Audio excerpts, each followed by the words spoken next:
things that are going on in pop culture. For So sure. Yep. yeah, Like you said, I watching the show, it was very funny. Your guys, you get the throwback tennis outfits on. So then being there the second time around, I would imagine it seemed like it was maybe a few sharks that may have still been there. Maybe when you went on the first time. But I'm assuming there's also some new faces. So, in your opinion, how did you think?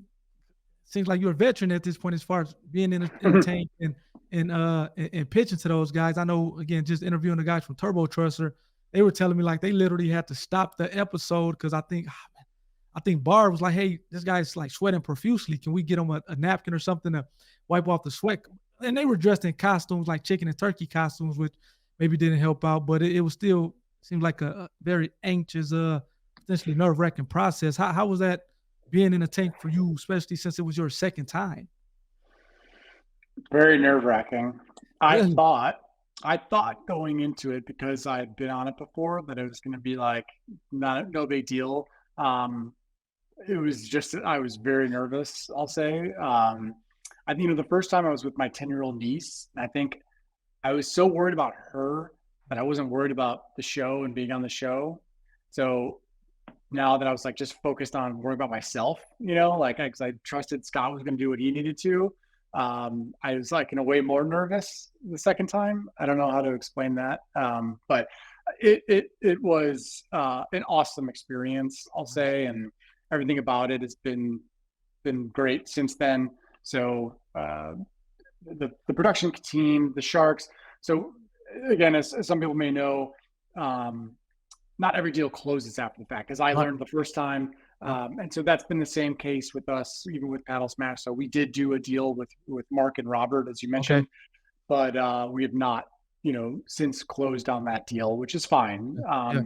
It just didn't work out for a number of reasons, Yep. and it's no holds, or no hard feelings or anything like that. Sure. Yep. We're super happy with the episode and glad we went on it, and it's been a tremendous opportunity for the business.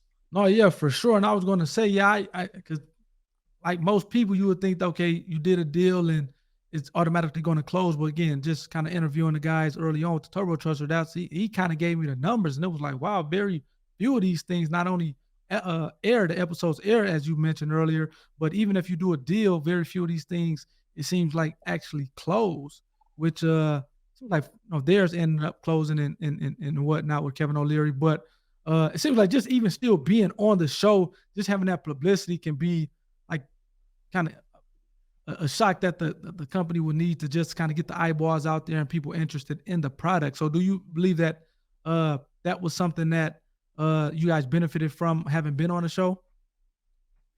Hugely, yeah. I mean, the weekend of it airing, we did basically what we did had done the whole year. I mean, it's like a massive opportunity. They have 4.5 million people that Yep. watch it. I mean, I think back in the day it was like 9 million, so it's not nearly the size of the show that it used to be Yep. popularity wise, but it's still they have a great brand. I mean, it's because it's not only watching the show, now it's like the streaming services.